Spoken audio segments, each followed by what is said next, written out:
Garuu Oromoodhaaf waan takkan dhaamuu barbaada. Amma mirkaana baay'ee jira. Garuu yoo dura ofii ta'iti hambaa ta'e. Dura ofii ta'e. Mana kee yoon jabeessin, mana kee yoon qulqulleessin, humna mana keetii yoon to'atin, konsolideetii yoon godhin, Itoophiyaafis hin taatu, naannoofis hin taatu. Mana kee yoo to'atte, sabni keetii wajjin yoo jiraate, dantaa saba keetii yoo dursite, humna cimaa yoo taate, gariin jaalatee sitti makama. Gariin abdatee sitti makama. Kuun immoo sodaatee osoo hin jaalanne sitti makama.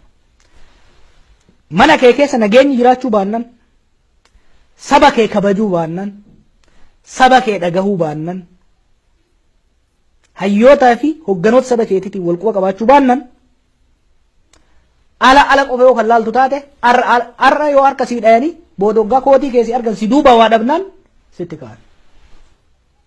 Kanaaf gorsi muummicha ministeeraatiif illee Oromoo xiqqaa guddaa kennu maali? Waan gaariin hojjetamee jira, waan gaarii hojjennee jira.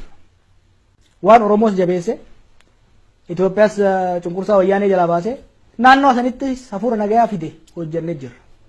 Itti fufiinsi waan kanaa garuu Oromiyaa cimsuu irratti hunda'a. Itti fufiinsi waan kana Oromoo cimsuu irratti hunda'a. Akkuma yeroo kaan jeetti humna yeroof maallaqa qabnurraa harki wayyabaa harki 70-80 saba keenya irratti ba'uu qaba. Akka Oromootti uummata keenya cimsuu irratti ba'uu qaba. Ka itti aanu qabsoo kanaaf uummata kanaaf fira horachuu irratti fuulleeffachuu barbaachisa. Nama keenya dagannee uummata keenya dagannee karaa irra dhufu irraanfannee qeerroo keenya irraanfannee orma gammachiisuu qofa irratti yoo kan fuulleeffannu taate alagaa gaafa kolfaa jiran kana wal yaadachuun barbaachisaa natti fakkaata.